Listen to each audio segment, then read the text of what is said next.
Welcome to our instructional video on solving for a variable in a linear equation. Today, we will be solving the equation 8 times x plus 5 equals 21. Follow along as we take you through the step-by-step process to find the value of x. Let's get started. To solve the equation 8x plus 5 equals 21, we will isolate the variable x step by step. In the first step, our goal is to remove the constant term on the same side of the equation as the variable. Here the equation is 8x plus 5 equals 21. We want to get rid of the plus 5 term. To do this, we will use the arithmetic operation of subtraction, which is the opposite or inverse of addition.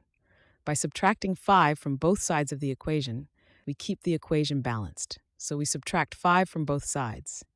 On the left side, we have 8x plus 5 minus 5. The plus 5 and the minus 5 cancel each other out, leaving us with just 8x on the left side.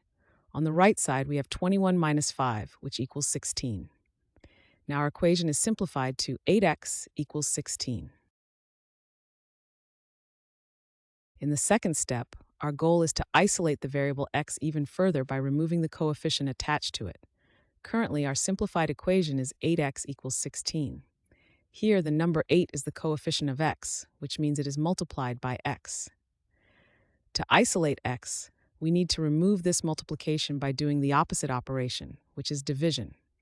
We will divide both sides of the equation by 8. By dividing both sides by the same number, we keep the equation balanced. On the left side, we have 8x divided by 8.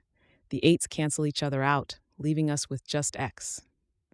On the right side, we have 16 divided by 8, which equals 2. Now our equation is simplified to x equals 2, so the final value of x is 2. This solves the equation. To recap, the first step removed the constant term, and the second step removed the coefficient, revealing the value of the variable.